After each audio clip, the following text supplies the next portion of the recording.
علیکم گائز، تو ہم دونوں بہنیں آپ کو بتانے والے ہیں اللہ تعالیٰ کے نبیوں سے ایک اور نبی کا واقعہ جن کا نام ہے حضرت ایوب علیہ السلام۔ تو چلیے سٹارٹ کرتے ہیں داستان حضرت ایوب علیہ السلام کا۔ ایوب علیہ السلام کئی دن پہلے ایک گھر میں رہا کرتے تھے۔ ایوب علیہ السلام بہت نیک انسان تھے، وہ اللہ تعالیٰ کی عبادت کرتے تھے، ان کا شکر ادا کرتے تھے۔ ایک خوشی کی بات ہے کہ اللہ تعالیٰ نے ان کو خوب دولت دی تھی، لیکن شیطان کو یہ بات اچھی نہیں لگتی تھی۔ ایک دن فرشتے حضرت ایوب علیہ السلام کے بارے میں بات کر رہے تھے۔ ایک فرشتے نے کہا ایوب علیہ السلام بہت اچھے انسان ہیں۔ دوسرے نے کہا ہاں، وہ اپنے ساتھ کسی غریب کو اپنے ساتھ بیٹھا کے کھانا کھلاتے ہیں۔ تبھی یہ ساری باتیں شیطان نے سن لی، وہ بہت غصہ آیا۔ پہلے شیطان نے سوچا کہ میں ایوب علیہ السلام کو بولوں گا کہ آپ اللہ تعالیٰ کی عبادت مت کرو، لیکن وہ ایوب علیہ السلام پہلے سے ہی عقل مند تھے، بچپن سے ہی عقل مند تھے، تو شیطانی خیال ان کا کچھ نہیں کر پائے۔ اس سے شیطان بہت زیادہ غصہ ہو گیا۔ پھر ان نے اللہ تعالیٰ کے پاس جانے کا فیصلہ کیا۔ جب وہ اللہ تعالیٰ کے پاس گئے، اس نے بولا مالک آپ نے ایوب علیہ السلام کو اتنی دولت دی ہے، اس لیے وہ آپ کا شکر ادا کرتا ہے، مجھے اجازت دیجیے میں اس کی دولت کو چھین لوں گا، پھر دیکھنا وہ آپ کی عبادت نہیں کرے گا۔ اس نے بولا اللہ تعالیٰ ان کو شیطان کو سبق سکھانا چاہتا تھا، اس لیے اس نے بولا میں نے تمہیں اجازت دی ہے، جاؤ اور اس کا سب کچھ دولت چھین لو۔ اس سے شیطان بہت زیادہ خوش ہو گیا اور اس کی ساری دولت فصل کو جلا دیا۔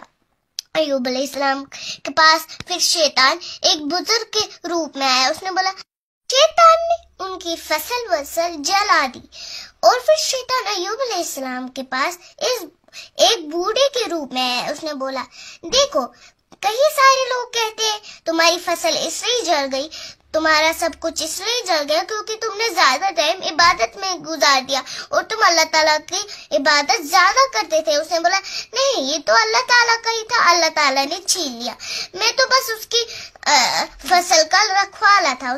پھر شیطان پھر سے اللہ تعالیٰ کے پاس گیا اور بولا دیکھو، اگر سب سے زیادہ پسندیدہ ان کے بچے ہوتے ہیں، میں ان کے بچے چھین لوں گا۔ بالکل۔ اور ان کے بچے ایک رات کو سارے بچے سو رہے تھے، ان کا گھر بہت زیادہ ہوا کی وجہ سے گر گیا اور بچے گزر گئے بیچارے۔ اور پھر ایوب علیہ السلام کے پاس وہ پھر سے ایک بوڑھے کے روپ میں گیا۔ اس نے بولا دیکھو، تمہارے بچے بھی آج گزر گئے ہیں کیونکہ تم اللہ تعالیٰ کی عبادت کرتے تھے، ان کے پاس کبھی نہیں بیٹھتے تھے۔ اس نے بولا نہیں، یہ تو اللہ تعالیٰ کے پاس چلے گئے، اللہ تعالیٰ اسی کی امانت تھی، اسی کے پاس چلی گئی۔ پھر اس نے بولا اس نے پھر سے اللہ تعالیٰ کا شکر کیا، اس نے پھر سے اللہ تعالیٰ کا شکر کیا۔ شیطان تیسری بار اللہ تعالیٰ کے پاس گیا، کہا مالک جب تک ایوب صحت مند ہے تب تک وہ آپ کی عبادت کرتا رہے گا، اگر میں اس کو بیمار کر دوں تو وہ آپ کی عبادت کرنا چھوڑ دے گا۔ حضرت اللہ تعالیٰ نے بولا ٹھیک ہے، کر دو، دیکھتے ہیں۔ شیطان نے پھر حضرت ایوب علیہ السلام کو بیمار کر دیا، وہ بہت ہی زیادہ بیمار ہو گئے۔ ان کی خدمت میں جو تھی وہ ہیں ان کی بیوی، وہ ان کی خدمت کرتی رہی، ان کے جو نوکر تھے وہ بھی چلے گئے، کہا یہ تو بیمار ہو گیا، اب یہ ہمیں کیا کرے گا، ہم بھی چلے جاتے ہیں۔ پھر صرف وہی بچی تھی، ان کی بیوی جو ان کی خدمت میں تھی۔ پھر شیطان نے سوچا میں اب حضرت ایوب علیہ السلام کی بیوی کو بھٹکاؤں گا۔ پھر وہ ایک جوان لڑکے کے روپ میں آیا، کہا آپ کا پتی کہاں ہے؟ اس نے کہا یہاں پر، یہ بہت بیمار ہو گیا ہے۔ اس کا شیطان نے بیوی کو یاد دلایا جب تمہارے پاس بچے تھے، مال دولت تھی، پھر اس کو رونا آ گیا، پرانی باتیں یاد دلائی۔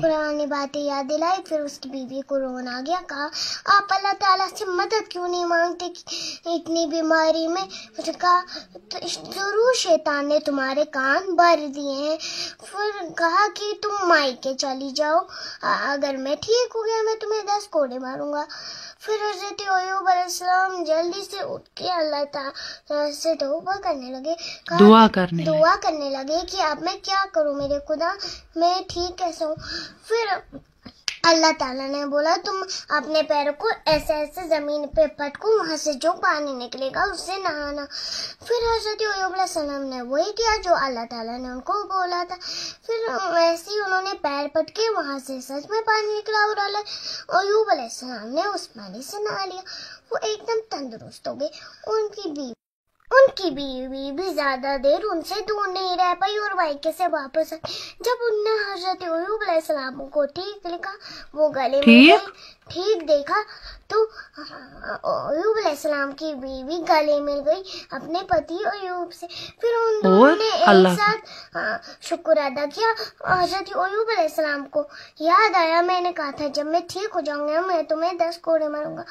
پھر اللہ تعالیٰ نے کہا کہ تم کچھ ایسے اس سے گھاس سے ایسے ایسے بناؤ اور اس سے چھوٹے چھوٹے بناؤ, پھر ایسے ایسے اپنی بیوی کو آرام سے مارو جس سے اس کو لگے گی ہی نہیں, اور حضرت ایوب علیہ السلام کی قسم بھی نہیں ٹوٹی. بالکل.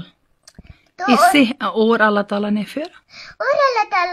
پھر ان کی دولت وولت, ان کا گھر بھر اور ان کے بچے بھی واپس دے دیے. اس سے ہمیں سیکھ ملتی ہے صبر کرنا بہت اچھی بات ہوتی ہے. صبر کا پھل میٹھا ہوتا ہے اور صبر کا پھل جنت کا ہوتا ہے. اور ہمیں اللہ تعالیٰ سے کیا مانگنا چاہیے کہ ہمیں حضرت ایوب علیہ السلام کا جیسا صبر عطا فرما. آمین. امید ہے آپ کو یہ واقعہ بہت اچھا لگا ہوگا. ہم کمنٹ کا انتظار کریں گے. تب تک کے لیے اللہ حافظ.